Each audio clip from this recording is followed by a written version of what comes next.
ولید نے حضرت علی رضی اللہ عنہ سے مقابلہ کیا اور یہ دونوں سب سے چھوٹے مد مقابل تھے، اور عبیدہ رضی اللہ عنہ نے شیبہ سے مقابلہ کیا اور حمزہ رضی اللہ عنہ نے عتبہ سے مقابلہ کیا۔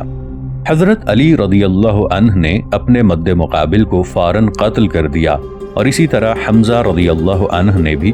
اسی وقت اپنے مد مقابل کا کام تمام کر دیا، اور عبیدہ تمام لوگوں اور شیبہ سے بھی عمر رسیدہ تھے۔ دونوں نے ایک دوسرے کو قاتلانہ ضربیں لگائیں، جس کے بعد آپ اپنی جگہ سے ہل نہ سکے اور شیبہ وہیں مر گیا، اور حضرت علی رضی اللہ عنہ اور حضرت حمزہ رضی اللہ عنہ آپ کو اٹھا کر مسلمانوں کے پڑاؤ میں لے آئے، اور آپ کی کٹی ہوئی ران کا گودا بہہ رہا تھا، اور تھوڑی دیر بعد آپ نے رسول اللہ صلی اللہ علیہ وآلہ وسلم کے سامنے جان دے دی۔ جس وقت آپ رضی اللہ عنہ کی جان نکل رہی تھی، آپ کا سر رسول اللہ صلی اللہ علیہ وآلہ وسلم کے قدموں میں تھا۔ آپ نے کہا، یا رسول اللہ صلی اللہ علیہ وآلہ وسلم، اگر ابو طالب مجھے دیکھتے تو انہیں معلوم ہو جاتا کہ میں ان کے اس شعر کا زیادہ مصداق ہوں، جس کا مفہوم کچھ یوں ہے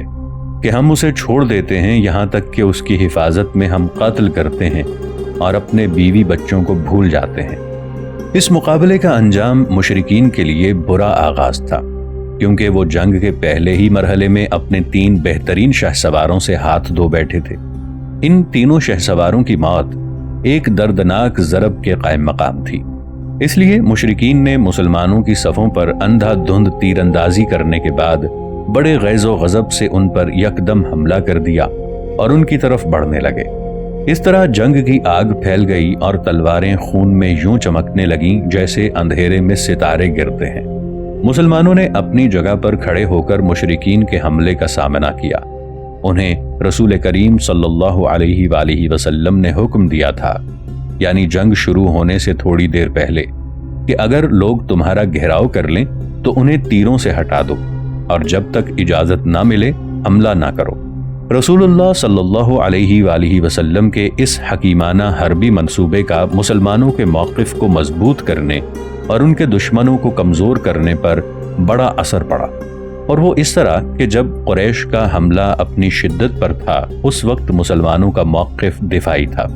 اور مشرکین نے غیظ و غضب کے ساتھ مسلمانوں کی صفوں پر جو پے در پے حملے کیے، ان میں انہوں نے ثابت قدم رہ کر مشرکین کو سخت نقصانات پہنچائے، یہاں تک کہ دشمن کی عظیمت اور شجاعت جواب دے گئی۔ دشمن کے حملوں کی تیزی کے اختتام اور اس کی فوج کی شجاعت کی کمزوری کے بعد اسلامی فوج کے دستوں کو حکم دیا گیا کہ وہ دشمن پر حملہ کریں،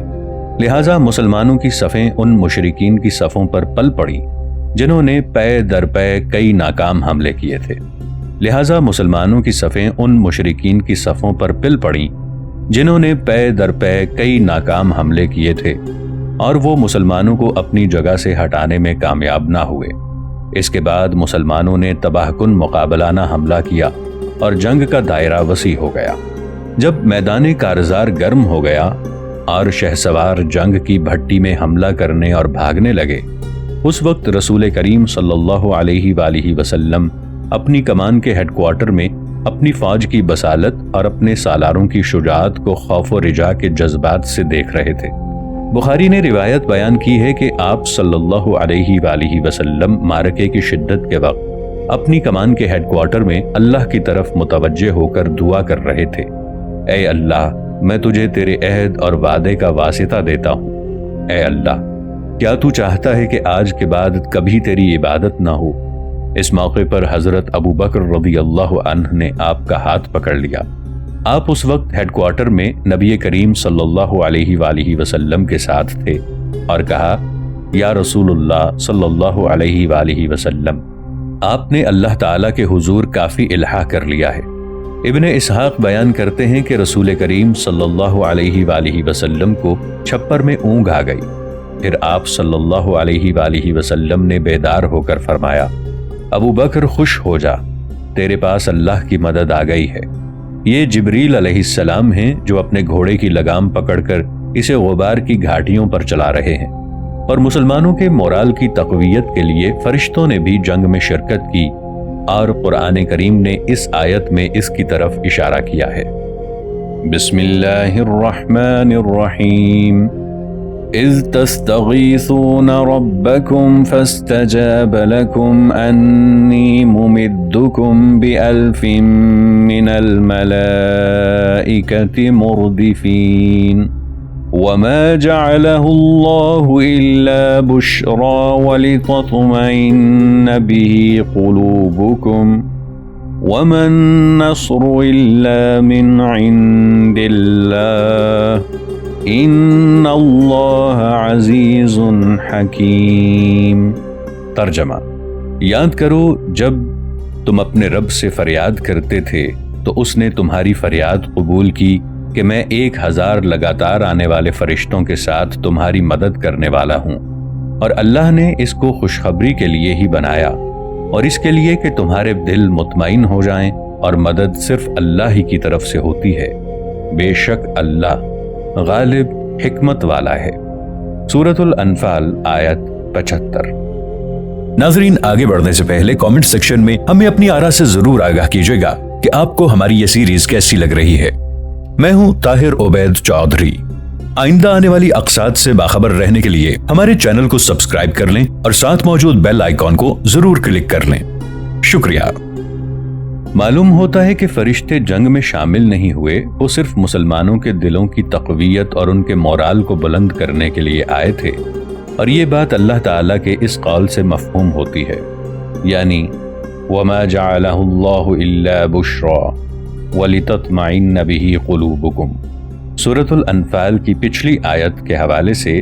امام شوکانی نے اس آیت کی تفسیر میں بیان کیا ہے کہ اس سے معلوم ہوتا ہے کہ فرشتوں نے جنگ نہیں کی، بلکہ اللہ تعالیٰ نے ان کے ذریعے انہیں خوشخبری اور ان کے دلوں کو اطمینان دیا۔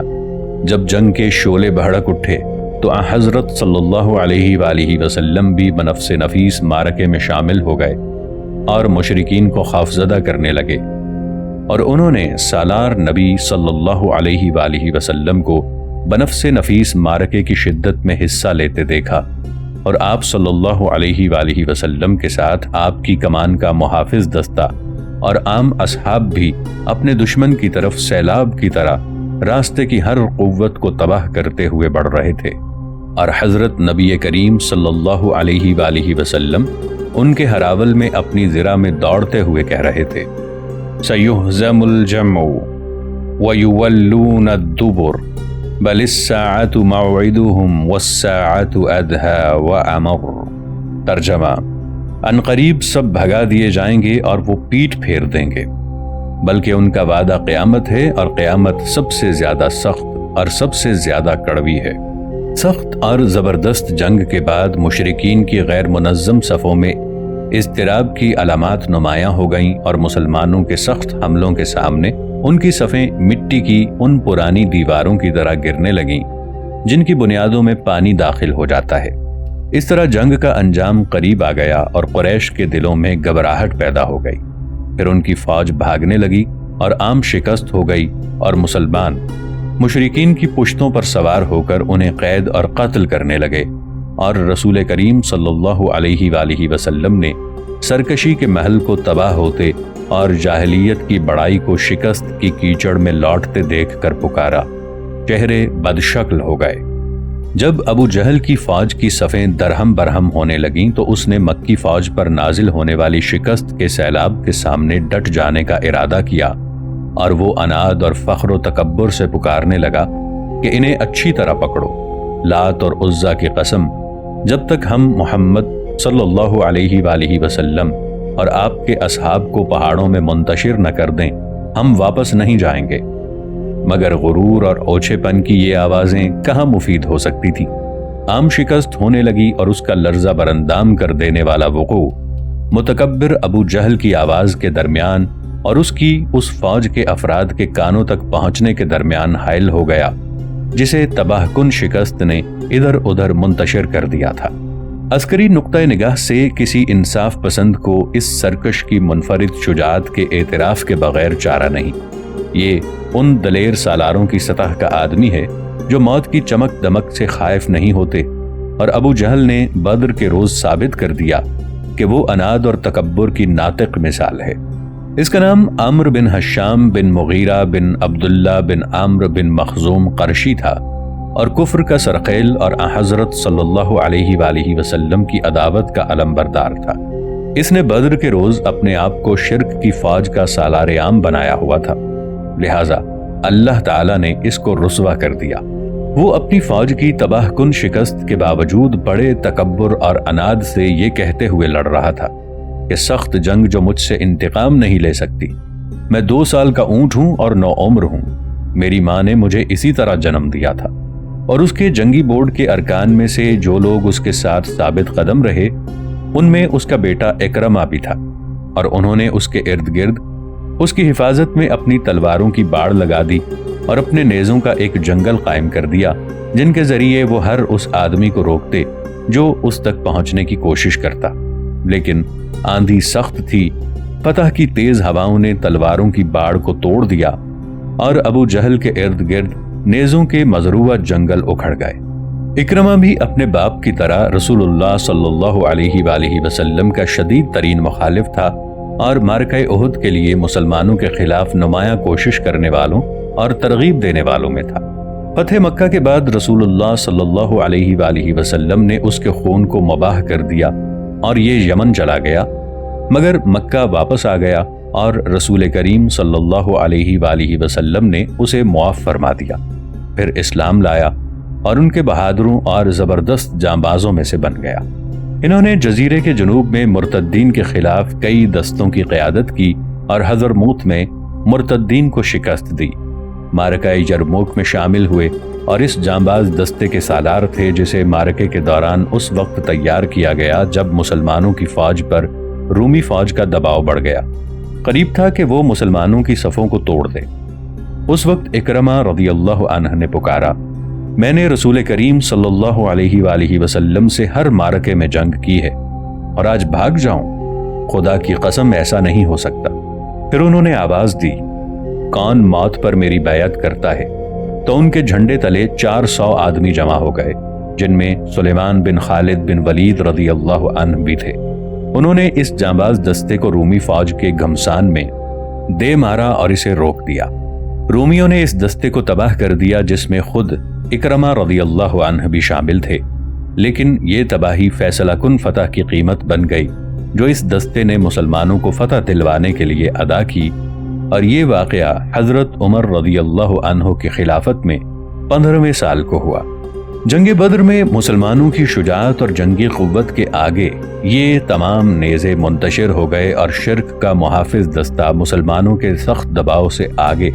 اپنے سالار سے الگ ہو گیا۔ مسلمانوں کے نعرے معرکے کے اطراف میں چھا گئے اور وہ احد احد دہرا رہے تھے،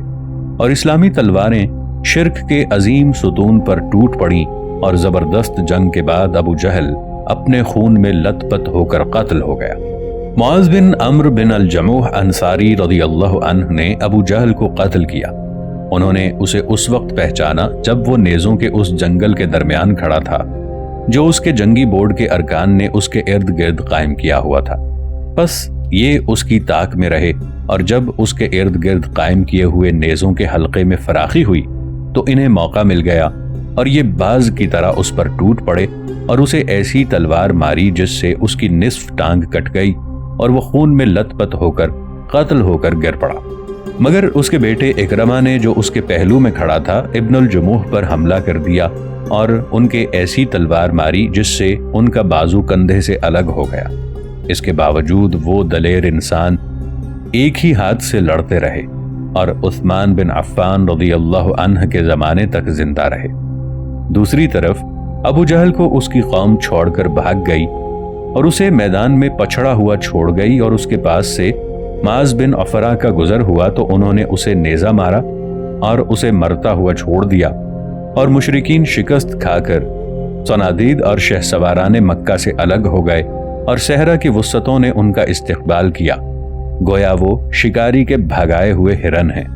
ابن اسحاق بیان کرتے ہیں کہ مجھے ثور بن یزید نے اکرمہ سے، انہوں نے ابن عباس سے اور عبداللہ بن ابی بکر نے بیان کیا ہے کہ یہ پہلے شخص تھے جنہوں نے ابو جہل سے ملاقات کی۔ یہ دونوں بیان کرتے ہیں کہ معاذ بن عمرو بن الجموح بنی سلمہ کے بھائی بیان کرتے ہیں کہ میں نے لوگوں کو کہتے سنا، اس وقت ابو جہل لوگوں کے ہجوم میں تھا کہ ابو الحکم کے پاس کوئی شخص نہیں جا سکتا۔ وہ بیان کرتے ہیں کہ جب میں نے ان سے یہ بات سنی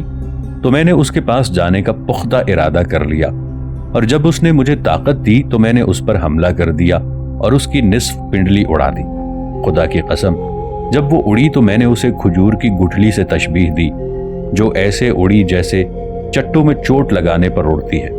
وہ بیان کرتے ہیں، اور اس کے بیٹے اکرمہ نے میرے کندھے پر تلوار ماری اور میرا ہاتھ کاٹ دیا، اور وہ میرے پہلو کی جلد سے لٹک گیا، اور مجھے اس کی وجہ سے جنگ میں مشکل پیش آنے لگی، اور میں اکثر دن لڑتا رہا اور اسے اپنے پیچھے گھسیٹتا رہا، اور جب اس نے مجھے تکلیف دی تو میں نے اس پر اپنا پاؤں رکھ دیا اور اس پر چڑھ کر اسے الگ کر دیا۔ پھر ابو جہل کے پاس سے معوذ بن عفرہ گزرے اور انہوں نے اسے تلوار ماری اور اسے اس حال میں چھوڑ دیا کہ اس کی جان باقی تھی۔ اس طرح قریش نے ابو جہل کی حماقت اور رعونت کے پھل چنے اور انہیں ایسی شکست ہوئی جس کی ان کی طویل تاریخ میں کوئی مثال موجود نہیں۔ اسلامی تلواروں کے منتشر کرنے کے بعد مشرکین بھاگ اور میدان کارزار میں 70 مقتول اور مسلمانوں کے رحم و کرم پر 70 قیدی چھوڑ کر گڑھوں اور وادیوں میں سرگرداں ہو کر اپنی جانیں بچانے کے لیے بھاگنے لگے۔ مکہ سے مجبوراً نکلنے کے بعد بنی ہاشم کے جن جوانوں نے مسلمانوں کے خلاف معرکے میں شرکت کی، ان میں سے کئی آدمی مسلمانوں کی قید میں آئے۔ ان قیدیوں کے سردار